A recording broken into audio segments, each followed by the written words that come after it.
Samajwadi party के भीष्म पितामह मुलायम सिंह यादव के निधन के बाद अब सभी की निगाहें मैनपुरी लोकसभा सीट पर टिकी हैं। जाहिर है कि ये सीट अब सपा और भाजपा के बीच सियासी जंग का सबसे बड़ा मैदान बन जाएगी। मुलायम के निधन के साथ ही 2024 के लोकसभा चुनावों से पहले उपचुनाव को लेकर अटकलें भी शुरू हो गई हैं। बीजेपी 24 लोकसभा चुनावों से पहले ये खबर है कि मैनपुरी सीट से प्रगतिशील समाजवादी पार्टी के अध्यक्ष और मुलायम सिंह के छोटे भाई शिवपाल यादव लोकसभा उपचुनाव लड़ सकते हैं और बीजेपी उनका समर्थन कर सकती है। मैनपुरी से चुनाव लड़ने का फायदा भी शिवपाल को मिल सकता है। अगर वो जीते तो जसवंत नगर की सीट से बेटे आदित्य को बीजेपी की मदद से विधानसभा भेज सकते हैं।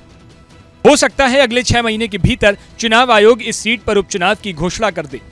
बीजेपी इस मौके को भुनाने की पूरी कोशिश में है। खबर है कि बीजेपी इस सीट से शिवपाल यादव का समर्थन कर सकती है। इसके पीछे तर्क ये दिया जा रहा है कि शिवपाल मुलायम के बेहद करीबी और उनके छोटे भाई हैं।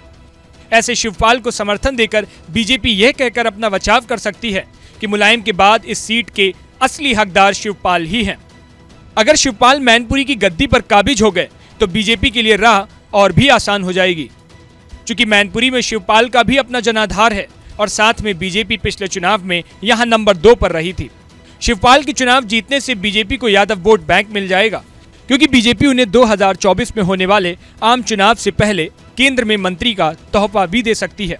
और केंद्र में मंत्री बनने के बाद शिवपाल कद और पद में यादवों के सबसे बड़े नेता के तौर पर आ जाएंगे और अखिलेश को इसका नुकसान उठाना पड़ेगा। हालांकि भाजपा के चक्रव्यूह में फंसने से बचने के लिए सपा सब कुछ करेगी और बीजेपी को आजमगढ़ और रामपुर जैसी चाल दोबारा नहीं दोहराने देगी।